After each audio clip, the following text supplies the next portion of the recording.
지금 중동에서 벌어지는 전쟁. 우리가 알고 있는 이야기와는 완전히 다릅니다. 미국과 이스라엘, 그리고 이란의 충돌 뒤에는 아직 공개되지 않은 하나의 카드가 있습니다. 만약 이 세력이 움직이면 이란 전쟁은 단순한 충돌이 아니라 중동 전체를 뒤흔드는 전쟁으로 바뀔 수 있습니다. 바로 쿠르드입니다. 지금 중동 전문가들이 가장 두려워하는 시나리오, 쿠르드 참전이 가져올 충격적인 결과를 지금부터 정확하게 알려드리겠습니다. 영상 보시기 전에 구독과 좋아요는 큰 힘이 됩니다. 제 이름은 소피 듀부아입니다. 파리 정치대학에서 중동 국제 정치를 가르치고 있고 이 지역을 연구한 지 20년이 넘었습니다. 저는 학자입니다. 감정보다 데이터를 믿고 직관보다 분석을 신뢰하죠. 그런데 이란을 둘러싼 최근의 흐름을 들여다보면서 저는 처음으로 등골이 서늘해지는 경험을 했습니다. 단순한 위기가 아니었습니다. 중동 전체의 판이 흔들리고 있었죠. 이야기는 이렇게 시작됩니다. 미국과 이스라엘의 군사 압박이 극도로 높아지던 시점이었습니다. 이스라엘은 이란 핵시설에 대한 선제 타격 가능성을 공개적으로 언급했고 미국은 중동에 항공모함 전단을 증강 배치했습니다. 저는 연구실에 앉아 그 뉴스들을 하나하나 추적하면서 생각했습니다. 이게 단순한 군사적 압박으로 끝날까? 아니면 이번엔 진짜 터지는 건가? 이란 내부 상황도 심상치 않았습니다. 최고 지도자 하메네이는 고령이었고 후계 구도는 여전히 불투명했습니다. 혁명수비대 안에서는 파벌 간 갈등이 수면 아래에서 끓고 있다는 첩보가 돌았고 경제 제재로 인한 민심 위반은 통계로도 확인되었습니다. 이란 리알화 가치는 역대 최저 수준이었고 젊은 층의 탈출 욕구는 어느 때보다 높았습니다. 하지만 저를 가장 주목하게 만든 건 그것이 아니었습니다. 표면 아래에서 움직이는 존재가 있었습니다. 조용하지만 결코 가볍지 않은 세력. 수십 년째 독립을 꿈꾸며 기다려온 사람들이었죠. 저는 파리 사무실 창밖을 바라보며 중얼거렸습니다. 쿠르드가 움직인다. 그것이 모든 것을 바꿀 수도 있다고. 중동을 연구하는 학자들 사이에서는 오래된 격언이 있습니다. 국경선보다 오래된 민족이 있다는 것입니다. 쿠르드인들이 바로 그 민족입니다. 이란, 이라크, 시리아, 터키에 걸쳐 분산된 채 수천만 명이 살아가고 있죠. 어떤 국가에도 완전히 속하지 못한 채, 그러나 어느 곳에서도 사라지지 않은 채, 그들은 언제나 그 자리에 있었습니다. 저는 그 사실이 이번 위기에서 얼마나 결정적인 변수가 될지를 느끼기 시작했습니다. 두려움 반, 그리고 솔직히 말씀드리자면 학자로서의 비틀린 흥분 반이었습니다. 역사의 결정적 순간을 목격하는 사람은 두렵기도 하지만 그 무게를 온몸으로 받아내야 한다는 책임감도 동시에 느끼니까요. 중동이 다시 소용돌이 속으로 들어가고 있었습니다. 그리고 그 한가운데에서 저는 한 가지 확신했습니다. 이 이야기는 미국과 이란의 이야기만이 아니라는 것을. 훨씬 더 복잡하고 훨씬 더 오래된 이야기라는 것을. 저는 중동을 처음 본격적으로 공부하던 시절 쿠르드 문제 앞에서 오래 멈춰 섰습니다. 이토록 많은 사람들이 이토록 오랫동안 이토록 철저하게 자신들의 국가를 갖지 못하고 살아왔다는 사실이 쉽게 납득되지 않았습니다. 쿠르드인은 세계에서 국가 없는 가장 큰 민족 집단 중 하나입니다. 추산에 따라 다르지만 전 세계에 약 3천만 명에서 4천만 명이 존재합니다. 이란 북서부, 이라크 북부, 시리아 북동부, 터키 동남부. 이 네 나라에 걸쳐 살고 있죠. 그러나 그 어느 나라도 쿠르드 독립국가를 허용하지 않았습니다. 이유는 단순합니다. 쿠르드가 독립하면 자국 영토가 쪼개지기 때문입니다. 그래서 이란도, 이라크도, 터키도, 시리아도 수십 년간 쿠르드 자치를 억압해왔습니다. 어떤 때는 학살이었고, 어떤 때는 언어 사용 금지였으며, 어떤 때는 조용한 경제적 고립이었죠. 그러나 쿠르드는 사라지지 않았습니다. 오히려 싸우면서 단련되었습니다. 이라크에서 쿠르드 자치정부는 이미 강력한 군사 조직을 갖추고 있습니다. 페쉬메르가라고 불리는 쿠르드 전투원들은 이라크 전쟁 이후 미군과 함께 싸우며 실전 경험을 쌓았습니다. 시리아 내전에서는 시리아 쿠르드 민병대가 미국의 지원을 받아 이슬람 국가를 격퇴하는 데 핵심적인 역할을 했습니다.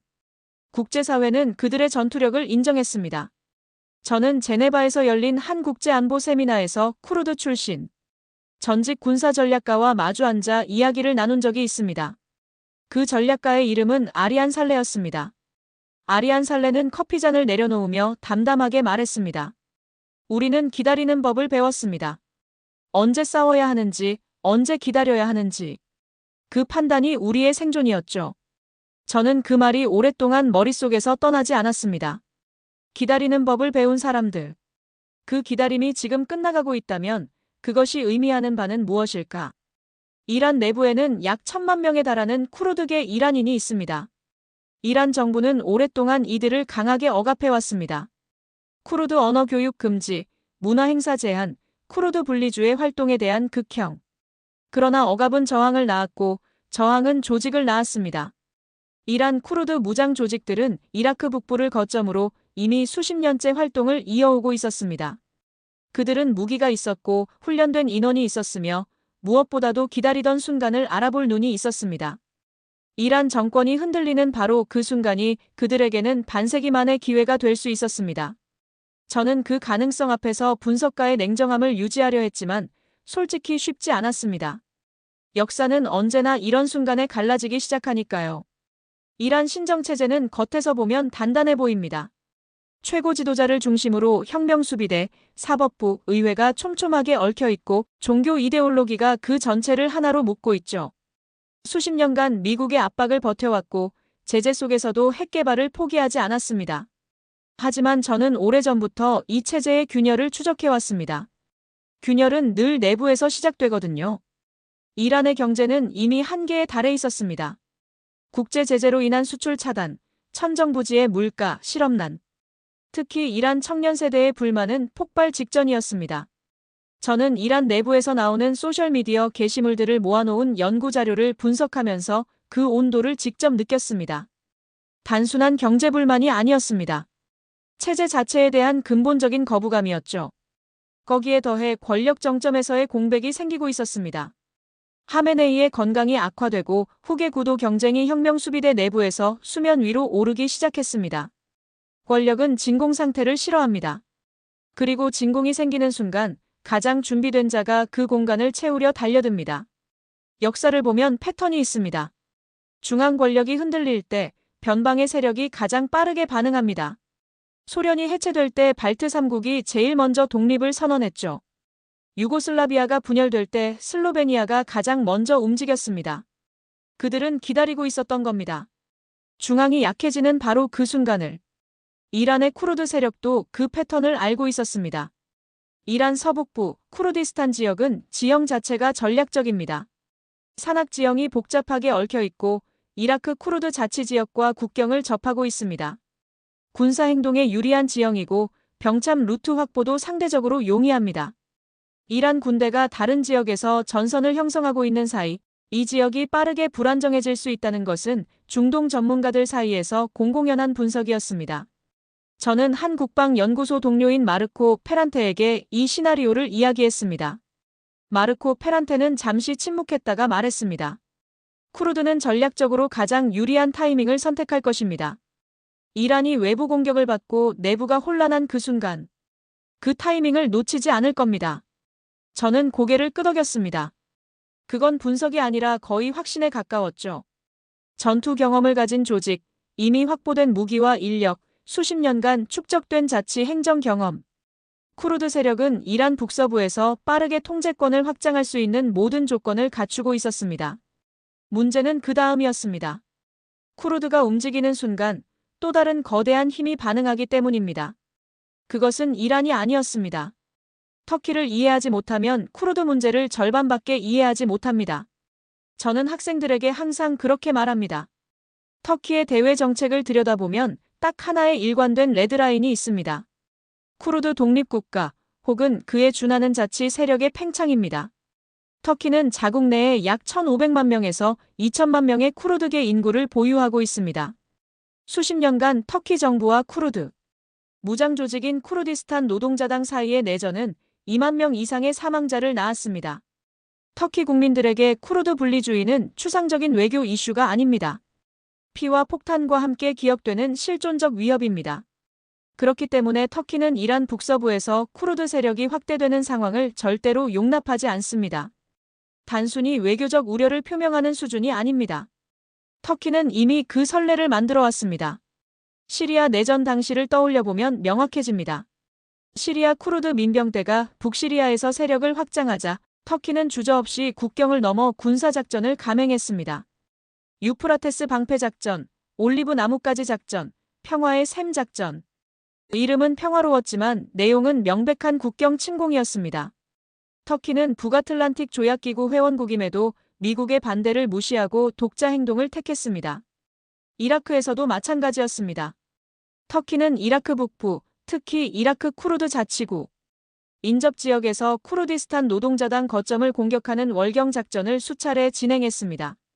이라크 주권을 침해하는 행위였지만 터키에게 쿠르드 안보는 타협 불가능한 우선순위였습니다. 이제 이란 북서부에서 쿠르드 무장 세력이 확대된다고 상상해 보십시오. 터키 국경과 불과 수십 킬로미터 거리에서 무장한 쿠르드 세력이 영토를 장악하는 상황. 터키 에르도안 정부가 그 상황을 방관할 가능성은 없습니다. 외교 채널을 통한 항의로 끝날 문제가 아닙니다. 저는 이 대목에서 깊은 불안감을 느꼈습니다. 단순히 이란 대 미국 이스라엘 구도의 전쟁이 터키의 군사 개입으로 인해 전혀 다른 차원으로 확장될 수 있다는 사실 때문이었습니다. 앙카라에서 연구 활동을 한 적이 있는 동료 학자 에세르 이으르마즈의 말이 떠올랐습니다. 에세르 이으르마즈는 단언했습니다.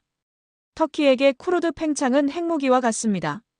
그것이 현실화되는 순간 터키는 모든 외교적 고려를 내려놓고 군사 행동을 택할 겁니다. 그것이 동맹 관계를 훼손하더라도요. 저는 그 말을 들으며 전쟁의 복잡성이 머릿속에서 층층이 쌓이는 것을 느꼈습니다. 미국과 이란, 이스라엘과 이란, 쿠르드와 이란, 그리고 이제 터키까지. 이 전쟁은 단순한 양자 대결이 아니었습니다. 중동 전체를 흔드는 다층 전쟁으로 번질 수 있었습니다. 전쟁을 분석할 때 가장 어려운 것은 단순한 이항 대립에서 벗어나는 일입니다. 우리는 본능적으로 편을 가르고 싶어 합니다. 좋은 편과 나쁜 편, 강한 편과 약한 편. 하지만 실제 전쟁은 그렇게 단순하지 않습니다. 특히 중동은 더욱 그렇습니다. 저는 화이트보드 앞에 서서 선들을 그어 나갔습니다. 이란을 중심에 놓고 각 세력을 하나씩 배치했습니다. 선이 늘어날수록 그림은 복잡해졌고 저는 그 복잡성에서 오히려 이 전쟁의 진짜 위험성을 읽었습니다. 먼저 이란 혁명수비대입니다. 이란의 정예 군사조직이자 정치 경제 안보를 모두 장악한 이 집단은 외부 공격에 직면할 경우 최후까지 체제를 지키려 할 것입니다. 그들은 레바논의 헤즈볼라, 이라크 시아파 민병대, 예멘, 후티 등 이른바 저항의 축 네트워크를 통해 지역 전체에 군사력을 투사할 수 있는 능력을 갖추고 있습니다. 다음으로 쿠르드 민병대입니다. 이란 쿠르드, 이라크 쿠르드, 시리아 쿠르드. 이들은 완전히 하나로 통합된 세력은 아닙니다. 각 조직마다 이해관계가 다르고 때로는 서로 경쟁하기도 합니다. 하지만 이란 정권이 약해지는 상황에서는 이란 내부를 공략하는 공동의 목표 아래 연대할 가능성이 높습니다. 터키군은 또 다른 변수입니다. 북아틀란틱 조약기구 회원국이지만 에르도안 체제 이후 터키의 독자적 군사 행동 경향은 뚜렷해졌습니다. 쿠르드 세력이 이란 북서부에서 세력을 키우는 순간 터키군의 국경 침투는 거의 기정사실에 가깝습니다. 그리고 미국과 이스라엘의 정보 군사 지원이 있습니다. 직접 지상군을 투입하지 않더라도 공중 지원과 정보 공유, 무기 공급을 통해 이란 내 쿠르드 세력을 간접적으로 지원할 가능성은 충분합니다. 역사적으로 미국은 이란을 견제하기 위해 다양한 비국가 세력을 활용해왔습니다. 마지막으로 중동 시아파 민병대입니다. 이라크 인민동원군, 레바논 헤즈볼라, 예멘 후티. 이들은 이란의 대리 세력으로 기능해왔으며 이란이 궁지에 몰릴 경우 중동 전역에서 동시다발적 행동을 개시할 수 있습니다. 이 5가지 세력이 동시에 활성화된다면 어떻게 될까? 저는 그 시나리오를 머릿속에서 전개해보다가 숨이 막혔습니다. 이미 이라크와 시리아는 이러한 복잡한 전쟁의 상흔을 안고 있습니다. 그런데 그보다 더 큰 규모로 이란이라는 거대한 나라 전체가 이 소용돌이에 빠져드는 상황. 그것은 단순한 이란 체제 교체가 아니었습니다. 중동 전체 지형을 수십 년간 바꿔놓을 수 있는 대격변이었습니다. 그리고 그 격변의 파편은 중동에서 멈추지 않을 것입니다. 에너지 시장, 세계 경제, 글로벌 안보 질서까지 뒤흔들 수 있었습니다. 저는 화이트보드 앞에서 오래 서 있었습니다. 손에 들고 있던 마커를 내려놓지 못한 채로 이란을 분석하면서 절대 빠뜨릴 수 없는 변수가 있습니다. 호르무즈 해협입니다. 저는 이 좁은 바닷길을 볼 때마다 세계 경제가 얼마나 취약한 균형 위에 서 있는지를 실감합니다. 호르무즈 해협의 폭은 가장 좁은 지점에서 약 33km입니다. 실제로 항행 가능한 수로는 훨씬 좁죠. 이 해협을 통해 하루 평균 약 2천만 배럴의 원유가 통과합니다. 전 세계 해상 원유 운송량의 약 5분의 1이 이 한 지점을 지납니다. 사우디아라비아, 이라크, 쿠웨이트, 아랍에미리트, 이란의 원유가 모두 이 길을 통해 세계로 향합니다. 만약 이 해협이 막힌다면 어떻게 될까? 저는 이 질문을 수업 시간에 학생들에게 자주 던집니다. 처음에는 학생들이 조금 망설이다가 이내 대답합니다. 유가가 오른다고. 그때 저는 이렇게 말합니다. 유가가 오르는 정도가 아닙니다. 세계 경제가 충격에 빠집니다. 단 며칠간의 봉쇄만으로도 국제 유가는 폭등합니다. 아시아 국가들, 특히 한국, 일본, 중국, 인도는 에너지의 상당 부분을 이 해협을 통해 들여옵니다. 항공료, 물류비, 제조업 비용이 연쇄적으로 치솟습니다. 글로벌 공급망이 흔들리고 인플레이션이 가속화됩니다. 이란은 이 사실을 너무나 잘 알고 있습니다. 그래서 호르무즈 봉쇄 카드는 이란의 전통적인 협박 레퍼토리에서 빠진 적이 없습니다. 군사적으로 열세에 처하거나 체제 존망의 위기에 몰릴 때 이란이 꺼낼 수 있는 가장 강력한 비대칭 무기가 바로 이 해협 봉쇄입니다. 혁명수비대 해군은 호르무즈 해협 일대에서 소형 고속정, 기뢰, 대함 미사일을 운용합니다. 미국 항공모함이 수십 척의 소형 고속정에 에워싸이는 훈련 영상은 이미 세계에 공개된 바 있습니다. 정규전에서는 미국 해군의 상대가 되지 않지만 좁은 해협에서의 비대칭 전술은 전혀 다른 이야기입니다. 저는 파리의 연구실에서 이 시나리오를 정리하면서 손이 서늘해지는 것을 느꼈습니다. 이란이 체제 붕괴의 위기에 몰렸을 때 그들에게 호르무즈 봉쇄는 마지막 협상 카드가 아니라 최후의 복수일 수 있습니다. 우리가 무너지면 세계도 함께 흔들린다는 메시지. 그것은 순수한 군사 전략이 아니라 이란 신정체제가 자신의 존재를 세계 에너지 질서와 직접 연결해온 오랜 전략이었습니다. 그리고 그 봉쇄가 현실화되는 순간 이 전쟁은 더 이상 중동만의 문제가 아닙니다. 한국의 주유소에서, 일본의 공장에서, 유럽의 물류 터미널에서 그 충격이 동시에 느껴질 겁니다. 저는 그 생각에 오래 머물렀습니다. 중동의 화약고 한가운데서 세계가 얼마나 촘촘하게 연결되어 있는지를 다시 한번 절감하면서 중동을 연구하면서 저는 가장 위험한 질문을 피하지 않으려 노력합니다. 불편하더라도 직시해야 할 질문들이 있기 때문입니다. 그리고 지금 이 순간 가장 불편하고 가장 중요한 질문은 이것입니다. 이란이 흔들릴 때 우리는 무엇을 보게 될 것인가? 체제 붕괴인가 아니면 시리아보다 더 큰 내전인가? 두 시나리오는 전혀 다른 미래를 의미합니다. 첫 번째 시나리오. 미국과 이스라엘의 압박, 내부 저항 세력의 봉기, 그리고 쿠르드를 포함한 소수민족 무장 세력의 공세가 맞물리면서 이란 신정체제가 빠르게 무너지는 경우입니다. 혁명수비대가 분열되고 지도부가 탈주하거나 항복하며 새로운 세속적 정부 혹은 과도 정부가 들어서는 시나리오. 이것은 이란을 오래 압박해온 서방 세계가 원하는 결말입니다. 하지만 역사는 이 시나리오가 얼마나 드문 결말인지를 보여줍니다. 이라크를 보십시오. 사담 후세인 정권이 무너진 후 무슨 일이 일어났습니까? 리비아를 보십시오. 카다피 이후 리비아는 지금도 분열된 채 내전을 이어가고 있습니다. 정권이 무너졌다고 해서 그 자리에 안정이 들어서지는 않습니다. 오히려 권력의 공백이 더 큰 혼란을 부릅니다. 두 번째 시나리오가 더 현실적일 수 있습니다. 이란이 무너지지 않고 버티면서 내부에서 균열이 깊어지는 경우입니다. 중앙정부는 통제력을 잃어가지만 혁명수비대는 핵심 지역을 사수합니다. 쿠르드는 북서부를, 아랍계 민족은 남서부 후제스탄을, 발루치족은 동남부를 장악하려 합니다. 터키는 북쪽에서 군사 개입을 감행합니다. 미국, 이스라엘은 공중에서 타격을 가하고 이란의 시아파 동맹 세력은 이라크와 레바논에서 반격을 가합니다. 이것이 시리아화입니다. 한 나라가 무너지지 않은 채로 영구적인 내전 상태로 진입하는 것. 그리고 그 내전이 주변국들을 모두 끌어들이면서 지역 전체를 불안정하게 만드는 것. 저는 솔직히 말씀드리겠습니다. 두 번째 시나리오가 첫 번째보다 훨씬 가능성이 높다고 봅니다. 이란은 시리아보다 훨씬 큰 나라입니다. 인구 8천만 명, 면적은 한국의 16배. 혁명 수비대는 20만 명이 넘는 정규군을 보유하고 있습니다. 이 체제는 쉽게 무너지도록 설계되지 않았습니다. 외부 압박에 저항하면서 내부 억압을 유지하는 구조가 40년 이상 지속되어 왔습니다. 그렇기 때문에 이란이 쓰러지지 않고 무너져가는 상황, 즉 천천히 분열되면서 지역 전체를 끌어들이는 상황이 오히려 더 위험합니다. 갑작스러운 붕괴보다 질긴 내전이 세계에 더 큰 충격을 줍니다. 저는 이 두 가능성 사이에서 학자로서의 냉정함을 유지하려 했습니다. 하지만 동시에 한 명의 인간으로서 느끼는 두려움을 지울 수가 없었습니다. 어느 쪽이든 수백만 명의 삶이 달린 이야기니까요. 저는 이 모든 분석을 마치고 나서 오랫동안 창밖을 바라봤습니다. 파리의 밤은 여전히 평온했습니다. 센 강위로 조명이 반짝이고 카페에서는 웃음소리가 들려왔습니다. 중동의 화약고로부터 수천 킬로미터 떨어진 이 도시에서 저는 세계가 얼마나 가까이 연결되어 있는지를 다시 한번 생각했습니다. 쿠르드 문제는 단순한 지역 이슈가 아닙니다.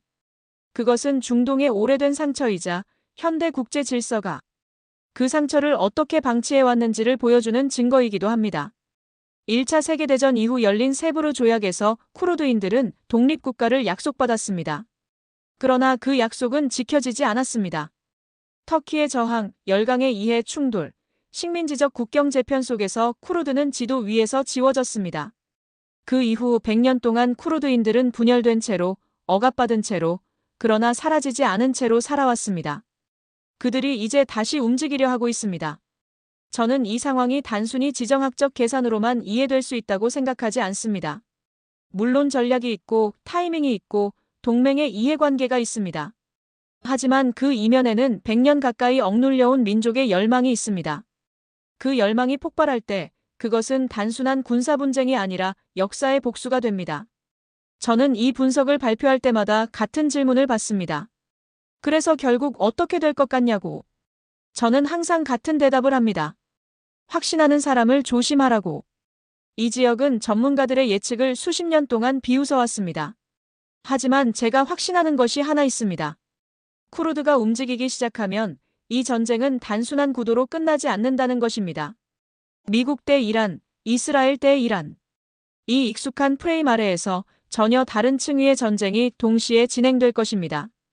쿠르드 민병대, 이란 혁명수비대, 터키군, 미국과 이스라엘의 지원, 중동 시아파 민병대, 그리고 호르무즈 해협. 이 모든 것이 하나의 공간 안에서 충돌하기 시작하면 전쟁의 형태 자체가 바뀝니다. 역사에서 가장 위험한 전쟁은 누가 이길지 모르는 전쟁이 아닙니다. 언제 끝날지 모르는 전쟁입니다. 시리아가 그랬습니다. 리비아가 그랬습니다. 그리고 이란이 그 길로 들어선다면 중동은 한 세대 이상 불안정 속에 남을 것입니다. 저는 연구실 불을 끄면서 마지막으로 중얼거렸습니다. 지금 조용히 움직이고 있는 이름. 그 이름 하나가 이 전쟁의 방향을 바꿀 수 있습니다. 쿠르드. 그들은 기다려왔습니다. 이제 세계가 그 기다림의 무게를